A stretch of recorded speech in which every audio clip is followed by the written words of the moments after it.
And so how do we respond to discipline? How do we receive God's discipline? Hebrews would tell us two things. Don't take it lightly, and don't lose heart. Don't take it lightly. Don't gloss over it.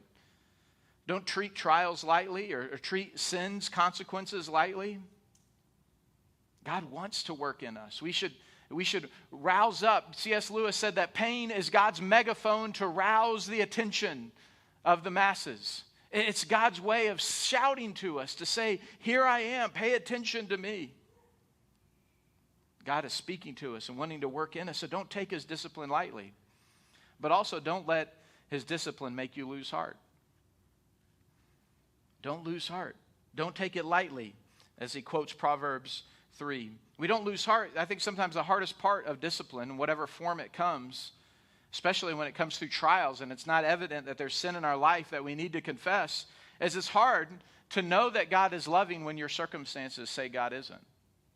I don't know if you've ever felt that, but that can be true as we walk through various circumstances. I love this quote from one commentator. He said, "The Christian who goes through severe trouble must remember the God who tests is the Lord who helps." The God who tests is the Lord who helps. He will certainly not test us beyond our strength, and however serious our adversities, his grace will be sufficient. Do you believe that today, that the God who tests is the Lord who helps? I can do you even one better. The God who disciplines is the God who loves us. I just want to end with this before the band comes. Hebrews 12:3, we started with this passage. It says, "Consider him who endured from sinners such hostility against himself, for this reason, so that you may not grow weary or faint-hearted." As we consider God's discipline today, if you're stuck in sin, maybe struggling in a trial, maybe trying to even make sense of discipline and God's work in discipline, I want you to stop and just do this with me this morning. And in just a moment as we sing, this will be what we do. Consider Jesus, the author of Hebrews says. And consider Jesus who endured the cross for you.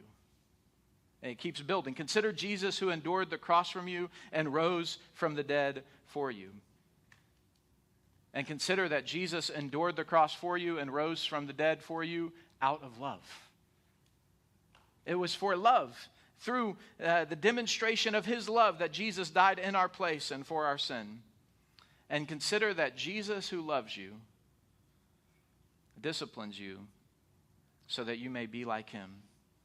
So as we consider Jesus who loves us, it helps us not to grow weary, and it helps us to not lose heart, to not take lightly what God is doing in our life.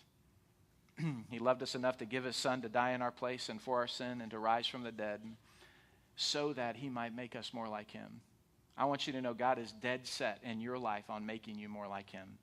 And he's not going to waste a single thing. And that God is the God who is dead set on rescuing you from your sin by sending Jesus to die in your place and rise from the dead. The discipline of God can only be understood as the loving discipline of God, who loves us and is working for our good that we may be more like him.